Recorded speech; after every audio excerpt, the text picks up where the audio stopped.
Salut à tous, ravi de retrouver sur Direct Course. C'est l'hippodrome de Marseille-Borelli qui accueille ce mercredi 30 mars la deuxième étape du GNT 2011. Une deuxième étape sur l'hippodrome de Borelli en terre phocéenne qui avait souri l'an dernier à Paradupéreux et il y a 2 ans à un certain Pinson. Cette année ils seront 16 au départ, inégalement répartis sur 3 échelons. Mon préféré sera le numéro 14, Quigno du Relais. J'ai eu l'occasion de m'entretenir avec Sébastien Hardy. L'interview n'est pas disponible sur Canal Turf Radio car Sébastien était en train d'atteler lorsque je l'ai contacté, donc ça a été très furtif et très rapide. Quoi qu'il en soit, Quigno du Relais ne doit pas être jugé sur sa récente disqualification à Laval. Auparavant, il avait accumulé 3 places de deuxième dans des quintés très bien composés à Vincennes. Ici, le cheval effectue le déplacement, à l'instar de son entourage et de son entraîneur driver, avec de sérieuses prétentions. L'opposition semble dans ses cordes. Le cheval n'a pas gagné depuis presque un an. Il pourrait bien combler cette lacune dans cette étape marseillaise.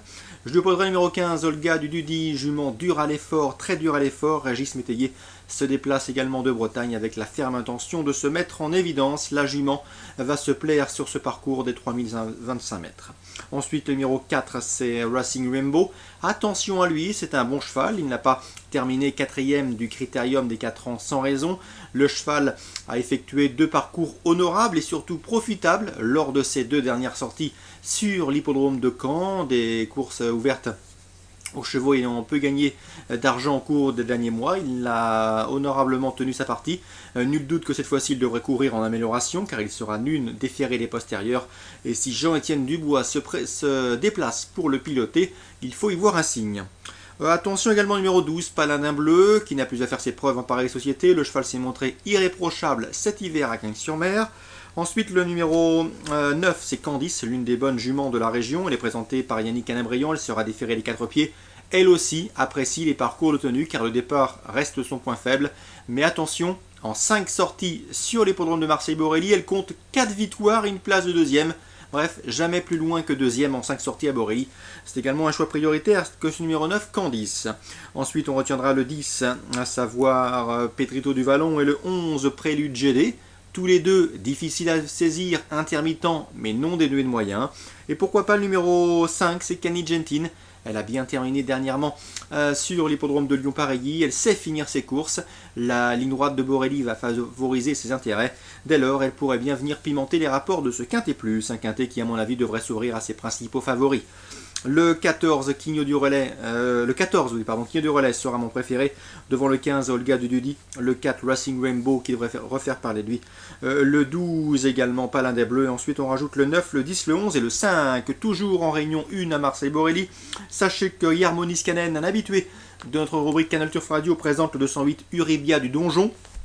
Il m'avait confié il y a de cela quelques temps que sa jument avait de la qualité, qu'elle n'était pas encore tout à fait venue, qu'elle avait besoin d'apprendre son métier, mais la qualité, elle l'avait. Dans ces conditions, face à son engagement favorable, il ne faudrait pas être surpris de la voir jouer un premier rôle. Je la pense capable de terminer sur le podium. 208 Uribia du Donjon.